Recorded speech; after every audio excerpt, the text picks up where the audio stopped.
Virgo, Sun, Moon, Rising, Venus, or Cross Watchers. Bonus reading mo for this month. Check natin kung anong mga energies. All genders are welcome. As long as nakaka-resonate po kayo. Thank you so much sa iyong time, Virgo, na manood bago ka man dito or matagal na. At kung bago ka, don't forget to subscribe sa aking YT channel at follow na rin sa aking FB page. Thank you sa ating mga generous star senders, Miss Yoli Soliman, Miss Michi, at yung iba pa na hindi ko memorized po yung names nyo, sorry. Pati rin po yung mga hindi umaalis sa membership sa YouTube and subscription sa ating Facebook page.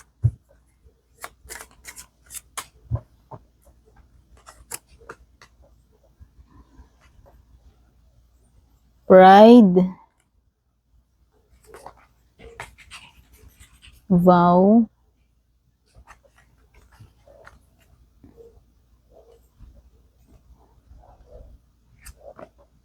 Goal.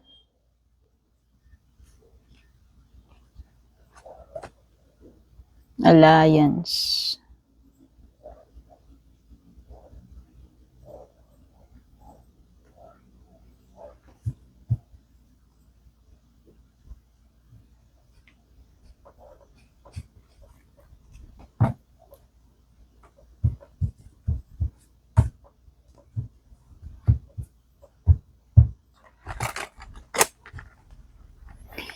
Okay.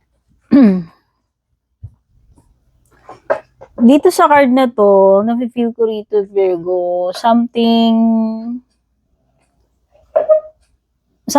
like an achievement will make you feel proud sa sarili mo. Yun yung nafe-feel ko dito sa sa card na ito. Something na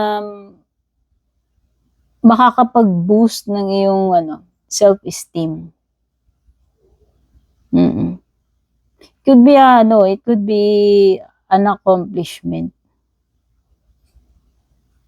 An achievement na parang magbibigay sa iyo ng feeling na wow, parang ang galing mo, nagawa mo to. Basta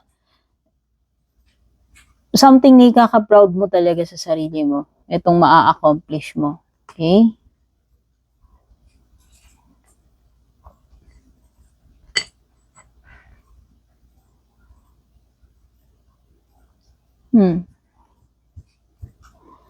Etong vow card na to, parang may kinalaman siya sa something na wini-wish mo, pinagdarasal mong mangyari, Virgo. It could be na isa sa mga ipinagdarasal mo ay baka ipagkakaloob sa'yo.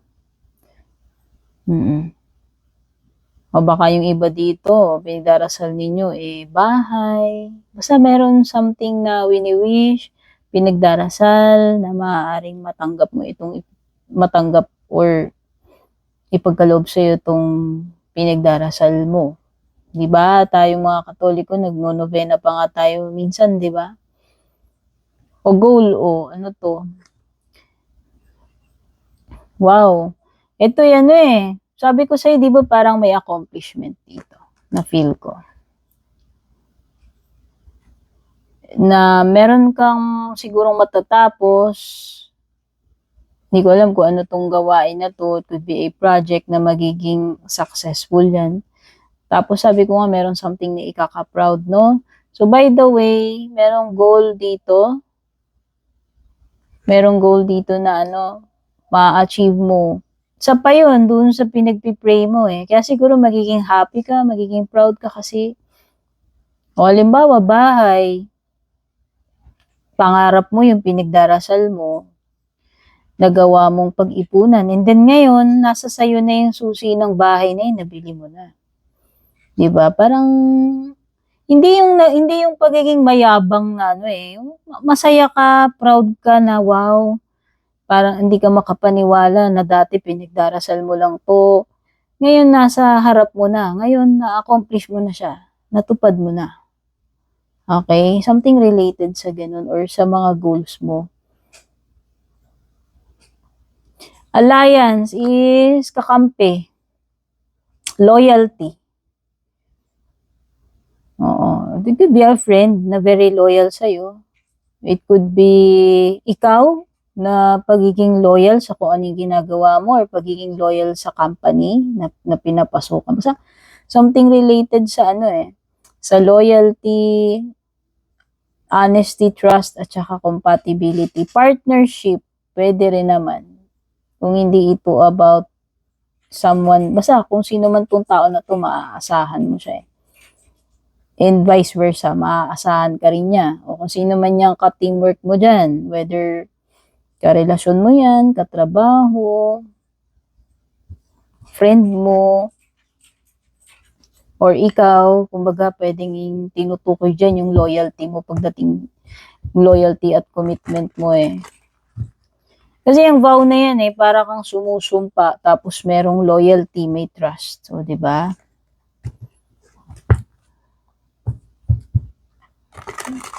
Kumbaga nag-i-swear ka by hook or by crook na magi-stick ka dyan, di ba? Na hindi na magiging loyal ka dyan sa ginagawa mo na yan. Kaya nga nagkaroon ka ng achievement dyan eh, for sure. Kasi, talagang, hindi mo tinigilan yon, tinuloy-tuloy mo lang hanggang na-achieve mo siya. And ngayon is mapapasayo na siya, di ba? So, success story mo yan. Achievement mo yan na dapat ka talagang maging proud. Lalo na kung na-achieve mo yan sa hard work at sa mabuting paraan, di ba?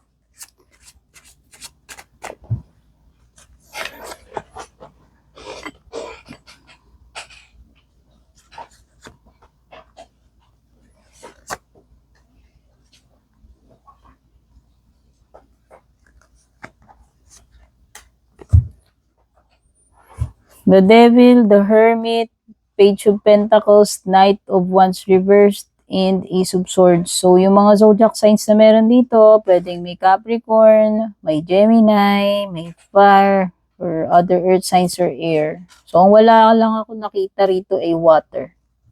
Sa mga numbers, kung mahilig ka sa numbers, ang may bibigay ko lang sa'yo yung mga numbers na lumilitaw sa bara. May 4, number 54, 26, 8. Number 15, number 10, number 9, tsaka number 1.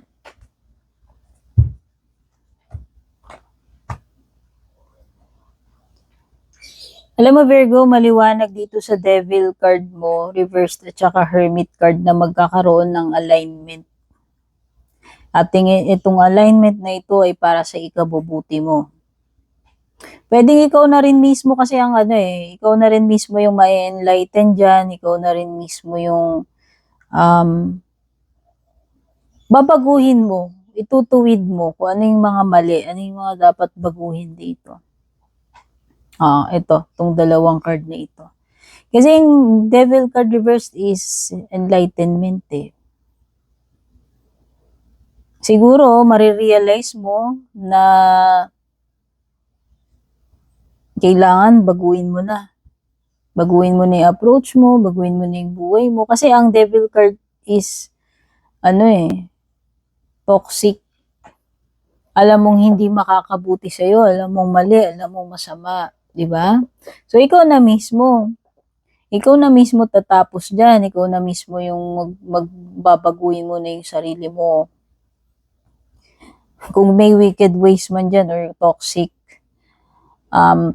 habits na meron ka, o halimbawa, mas pipiliin mo na maging healthy, di ba?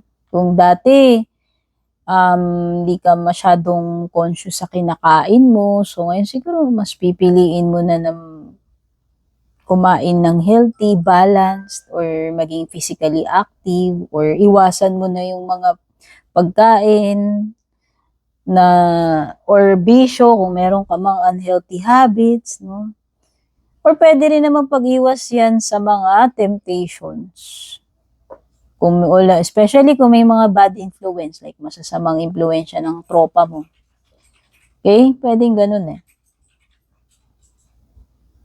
Etong, kung tao yan, mga tao yan, wala, hindi sila nakakabuti para sa'yo.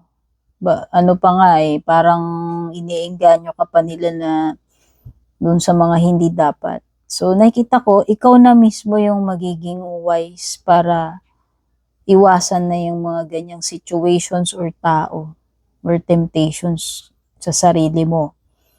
Okay, whatever form of temptation man yung tinutukoy dyan. Okay. Pwede rin yan applies to relationship. So, sa tingin ko, magkakaroon ka ng awakening, enlightenment about this connection, kung love life ito, na pwedeng mag-decide ka na layuan mo na yung tao na yan or itigil nyo na yung relationship. Kasi pwedeng bawal yan eh. Baka mamaya third party situation yan or basta. Or pwedeng, alam mo itong tao na to, siguro feel mo, baka mapahamak lang ako rito kasi tukso lang to eh. Alam mo yun? Alam mo namang hindi mo dapat patulan, tapos papatulan mo pa. Okay? Pwedeng ganun yan kung sa love life yan. Or kung tao yung nakakadig mo dyan. Pero it could be a lot of situation kasi general reading ito. Take only what resonates na lang. O, ikaw na mismo lalayo. O, Knight of Wands reversed, Hermit reversed. Kasi napagdesisyonan mo na eh, napag-isipan mo na ng mabuti yan eh.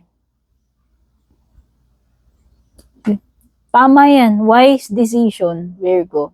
Especially kung maling pag-ibig yan, maling hindi dapat kasalanan o masama. Okay, so nakikita ko rito pwedeng may opportunity sa'yo, Virgo, when it comes to money, when it comes to career, and si Page of Pentacles could be na merong good news, phone call, magandang balita sa email or phone call na marireceive mo regarding money or regarding sa job application mo, etc. Anything related sa money or work.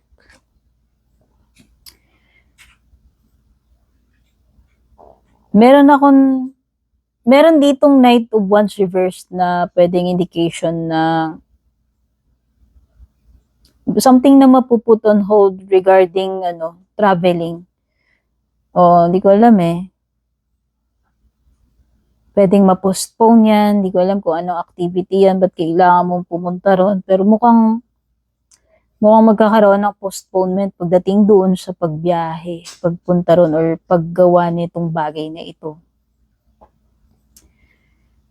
Yung iba sa inyo, pwedeng LDR yung kakonect nyo. At yun na nga, nakikita ko, meron ng pagkalas. So, ang na-feel ko kasi dun sa Devil card reverse na yun is, kung dati, parang sobrang attached mo dito sa tao na to the point na na-obsess ka, hindi mo kayang, alam mo yun, hindi mo kayang kumalas. Parang nagkaroon ka na ng matinding attachment dyan sa tao na yan. Ngayon, hindi na eh. Kasi nga na-realize mo na yung naging impact nitong relationship na ito. And parang, yan kasing mga ganyang tipong relationship, yung wala talagang magandang patutunguhan. So, ikaw na mismo ang magka-cut off niyan, ikaw na mismo ang lalayo. Okay? Yun yung more on na-feel ko. Hindi mo na yan, hindi mo na rin yan hahabulin eh. Alam mo yun? Or just in case na suyuin ka niyan, hindi ka na magpapadala ulit doon sa temptation. And by the way, with the Ace of Swords, this is a card of success or breakthrough. Kaya, whatever challenge or problem you may have, this is an indication na, alam mo yung masosolve yung problem, magiging successful yung outcome yung gagawin mo. Ito na yung pagka-cut off no? Base doon, kung meron kang mga lalayuan dyan, ika-cut off, ititigil na talaga for good.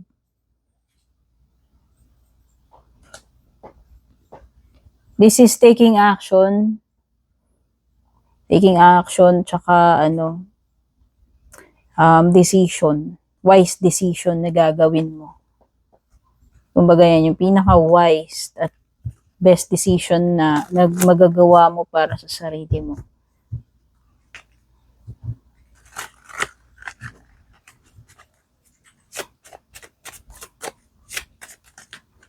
O, halimbawa, smoker ka, o nag-decide ka na, ilang years ka na nag-i-smoke, okay.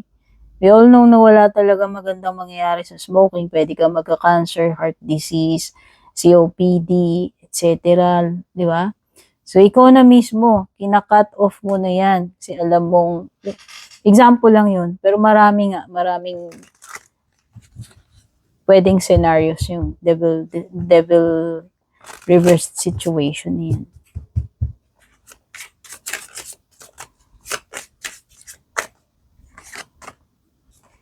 Spirit says to trust your intuition during this time, Virgo. So, trust your intuition regarding this matter. Kung ano mang matter yung pinag-uusapan dyan.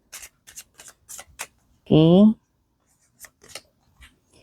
You and your loved ones are protected daw. Okay, so no need to overthink, maging anxious, kasi you and your loved ones are protected. Your practicality is helping. Yes, pagiging practical yun, yung pag-iwas doon sa devil na yun, devil card. Kasi nga, di ba, merong something doon na wala ka namang mapapalang mabuti doon, toxic, unhealthy, masama. Whether bisyo yan, habit mo yan, or connection yan, di ba? O, during this time, instead na kapritsyo yung unahin mo, importante maging practical ka, yun yung sinasabi.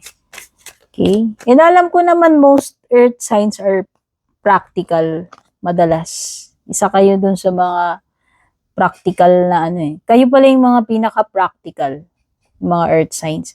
Spirit is working with you, okay? So, you are divinely guided according sa iyong baraha. So, yan yung mga messages na nakuha natin sa iyong reading, Virgo.